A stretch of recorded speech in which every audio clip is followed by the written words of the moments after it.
Hey everyone, my name is Lisa and I'm the chef with Revive Wellness and My Viva Plan. And today I wanted to show you 5 easy recipes that you can make for back to school lunches. So some of these recipes may be ones that you're already familiar with or have made at home, but hopefully there'll be some new recipes for you to try at home as well. So let's get started on the first recipe. The first recipe that I wanted to start with is a recipe that can be found on My Viva Plan right on the website. It is a recipe called Southwest Egg Muffins. So the reason I chose this recipe is because for a few different reasons. Number one, you can make a large batch of these. You can throw them in the freezer and they can be pulled out for a quick and easy lunch anytime. Number two, it's a great protein source. So if you're kind of scrambling for the protein side of things for the lunch options, then this is a great one for that. They can be eaten either hot or cold, so you don't need a microwave necessarily. You can eat them straight out of your lunch kit as long as you're keeping them nice and cold. So they're versatile that way. And then you can also customize the add-ins. So in the recipe, we're going to be using red pepper and onions as the kind of main veggies here. But if you or your child don't like those veggies, you can always swap them out. So something I would recommend would be either finely chopped spinach or maybe some grated zucchini. Something along those lines would work great. Even broccoli would work well too. So in the recipe, it says to actually chop this all up and add it directly in with your whisked eggs. What I'm going to do first, and this is totally optional, is I'm going to saute it off on the stove. And the reason I'm going to do that is, A, I just like the flavor of sauteing the veggies first, and B, I like to saute my veggies first to remove any excess moisture that is in there so that your final product doesn't end up too soggy or anything like that. So, and if you're going to switch out your veggies and use grated zucchini or some spinach or something like that, I would recommend sauteing that first, so you can soften those things up. You can wilt the spinach or you can remove the excess moisture from the zucchini if that's what you're choosing to use. So I'm going to saute this up. It's only going to take about 3 to 4 minutes on the stove over medium heat, and I'll show you the next step after I'm done that part. So I've sauteed my veggies, they're nice and softened here. And then I have a muffin tin. I'm doing a half recipe today, so I'm just doing the 6 muffins. I've greased them with some butter here. You can also use nonstick cooking spray, or you can use muffin paper, the little muffin liners. So any way that you want to do that is totally fine. I have 6 eggs that I'm just going to whisk up here until they're all kind of broken up.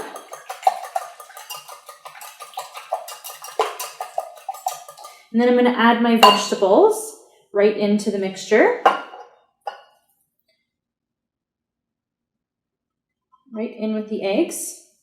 And then I have some spices here as well. So I have some chili powder, some cumin, and some garlic powder.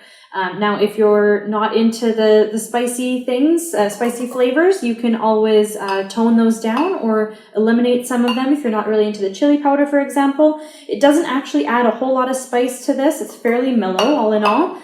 But if that's not a flavor that you like or your kids like, you can always tone that down if you want. So I'm going to mix that all in as well. And then I have some cheddar cheese. I'm going to use about half of this and put it in with my mixture. And then I'm going to use the other half to just sprinkle on top right before it goes in the oven. And I have my oven preheated, or it's preheating right now, to 350 degrees Fahrenheit. So I'm going to add a bit of that. And then you just mix that all up, and I'm just going to pour it into my my muffin tin. And you can fill them pretty full. I would say 3/4 full is probably good. They do puff up in the oven a little bit. So you just want to make sure not to fill it right to the top, because they might puff up a little bit.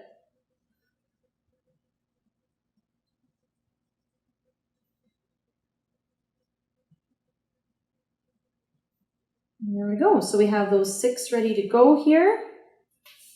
And then I'm going to sprinkle that last bit of cheese just on top here. You can also put them in the oven as is, and then just sprinkle the cheese on in the last 5 minutes. So that'll give it a chance to sort of solidify and cook up a little bit in the oven first. Because this way the cheese does start to kind of sink in a little bit. It is mostly floating on top. And then I'm just going to go and throw those in the oven, and they shouldn't take too long at all, probably around 20 minutes or so. You can always check them. Everybody's oven is a little bit different, so you can check them, and basically you just want them to puff up nicely. If you run a knife into it, you don't want any raw egg to come out onto your knife. And you just want them to be nice and set up. So I'm going to do that, and then I'll show you what it looks like when it's done. All right, my egg muffins have just come out of the oven. They're looking really, really good. They puffed up nicely, and the cheese is melted on top. So I'm just going to come over and hold it up a little closer. So that's what they look like when they're done. And like I mentioned, they can get thrown into the freezer and just pulled out for a quick lunch whenever you need one. And then when you're actually building your lunch, you want to pair this with some other stuff. So ideally you want to do something like cut up raw veggies on the side, maybe some pita bread or some whole wheat crackers, something like that, maybe some fruit. So that you have kind of a complete and balanced meal. So this is kind of the main protein component. There are some veggies there, but it never hurts to bump up your veggies whenever you can. So that's the first recipe, and hopefully you'll give that one a try at home. And let's get started on the next one. The next idea I wanted to share with you for school lunches is a bento box style lunch. So that just means mixing and matching little bits of things and just throwing it together in your kids' lunch, and they can snack on all the different components. So it's a really fun, interactive lunch idea, kind of something different to try. So I've assembled some things here, some ideas that you could use, but this is just a starting point. There's so many other things you could do with that. And then when it comes to packaging it up, you can buy actual dedicated bento box style containers. There's many that are available on the market for purchase, and they have all the different compartments in there and different layers and things like that. I have one that kind of works here. It has sort of a deeper compartment and then a top tray that's divided into two there, so you can kind of separate out some things there, and then a little container that fits in there. It's more for kind of salad dressing, but you could easily put hummus or dip for your veggies in there as well.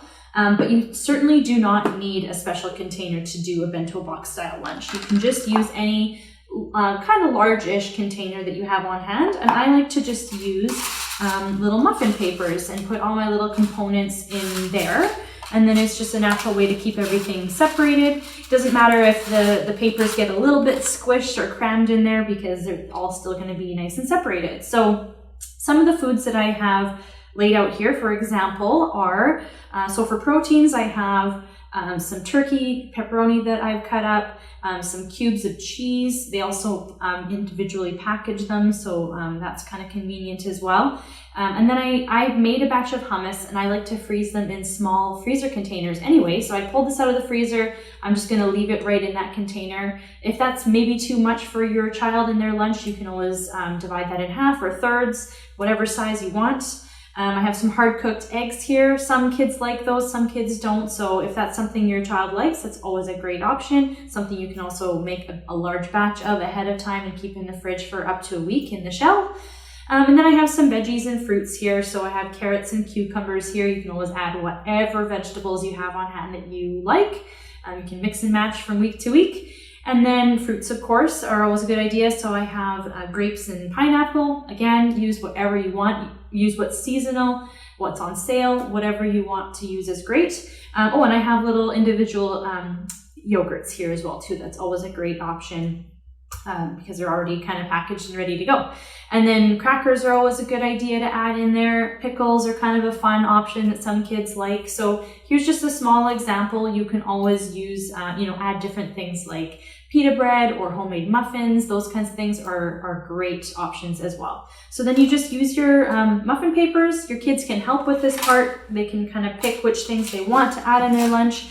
I do recommend being there for guidance so that they can still have kind of a good balanced lunch going with a mixture of kind of everything, or a good variety anyway. And then you just sort of make little individual packages here of all the different things that you want. And you can just kind of cram it all in there.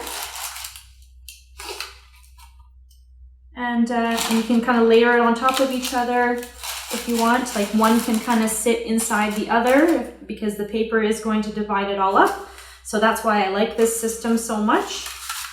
It's kind of adaptable to whatever you're going to be adding into your bento box, and you can just throw the lid on there and you're good to go for your lunch. So it's just another idea that I wanted to share with you because it's sort of something different that's kind of shaking things up a bit. It's more interactive, more fun, something that I would have looked forward to in my lunch when I was in school.